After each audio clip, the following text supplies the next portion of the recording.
advint qu'un certain Cornille, meunier de son état, se plaignait sans cesse de rhumatisme qui lui gâchait la vie. Le pauvre homme avait grand mal à se mouvoir, alors que son métier le contraignait à en avoir plein le dos de ces sacs qui pèsent un âne mort. Cette expression du reste le faisait tourner en bourrique et ajouter à sa colère de devoir toujours serrer les dents. Il s'interrogeait sur les raisons de ce mal sournois, cherchant dans son activité professionnelle le motif de souffrance qui le tourmentait nuit et jour. Quand du reste il entendait des gamins chanter la comptine « Meunier, tu dors », il broyait du noir, lui qui passait tant de nuits blanches.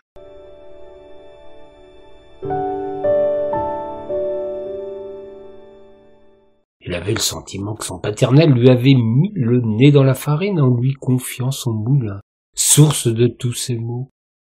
Il eût préféré courir les chemins, devenir colporteur ou bien tailleur de pierre, aventurier ou même encore soldat du roi, plutôt que d'être pieds et poings liés le long de ce maudit pertuis.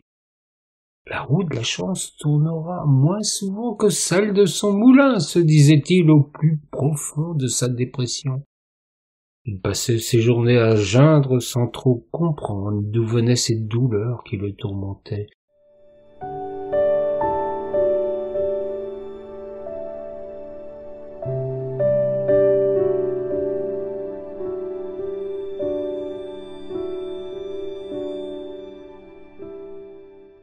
Il finit par se résoudre à consulter Irène, une guérisseuse femme à la réputation sulfureuse, qu'on qualifiait aisément de sorcière. Irène n'y alla pas par 4 chemins. Elle affirma sans embâche que le meunier avait une maladie professionnelle, qu'il souffrait certes, mais qu'il lui fallait choisir entre son moulin et sa santé. C'est du moins ainsi qu'elle interprétait les mouvements hiératiques de son pendule qui tournait d'une étrange manière au contact du pauvre homme. Cornille comprit alors ce qu'il subodorait confusément depuis toujours. Il avait fait fausse route en reprenant le flambeau familial.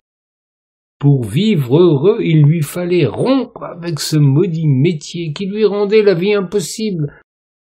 La roue de son infortune devait s'arrêter pour enfin recouvrer une santé qui le fuyait depuis si longtemps. Irène n'avait aucun remède à lui proposer. Seul un changement de cap pouvait résoudre son problème.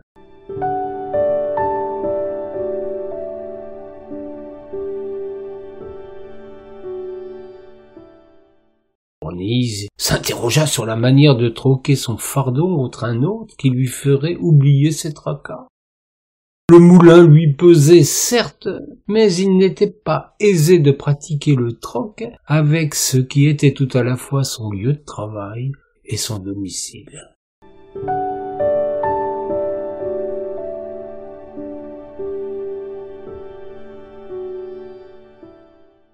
À peu de temps de là, Irène reçut un autre patient, se plaignant tout pareillement de maux que son pendule attribua, cette fois encore, au métier de ce personnage.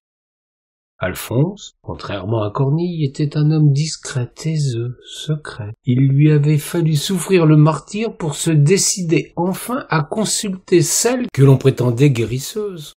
Mais en dire plus sur lui fut rigoureusement impossible. Irène se crut cependant en mesure de servir d'intermédiaire entre ces deux-là.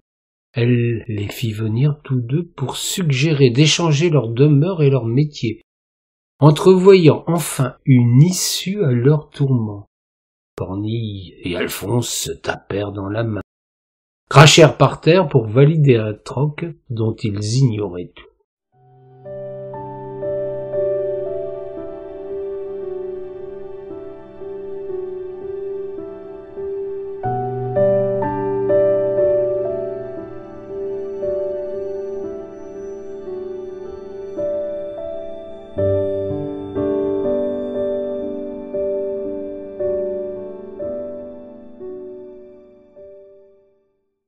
le jour vint d'échanger leurs activités et demeures respectives, quelle ne fut pas leur surprise de découvrir, mais un peu tard, que tous deux étaient meuniers. Si l'un était en bord de rivière avec son moulin à eau, l'autre se trouvait sur la colline avec son moulin à vent. Il leur sembla avoir été roulé, ce qui pour des meuniers relevait de l'évidence.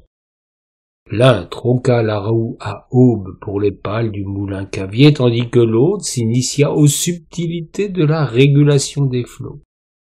Quant au cœur de métier, les meules n'étaient guère différentes pour s'en trouver perturbés. Ils firent ainsi contre mauvaise fortune bon cœur, sans même remarquer qu'ils se portaient mieux.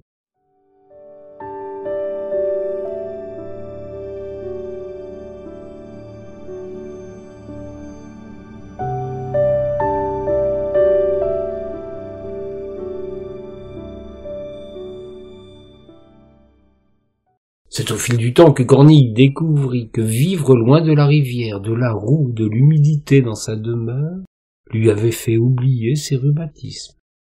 Alphonse, de son côté, cessa dans l'instant d'être inquiété par le vent qui lui déclenchait d'affreuses otites.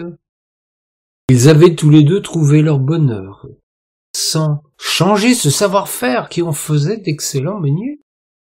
Irène, pour sa récompense, n'eut jamais plus à acheter de farine. Chaque mois, elle recevait de l'un ou de l'autre une belle quantité de froment, de seigle ou de châtaigne. Elle cessa de passer pour une sorcière dans tout le pays, d'autant plus qu'elle devint célèbre et réputée pour ses galettes et ses gâteaux. Au final, c'est elle qui changea véritablement de destin. Les bons conseils peuvent parfois faire tourner le destin.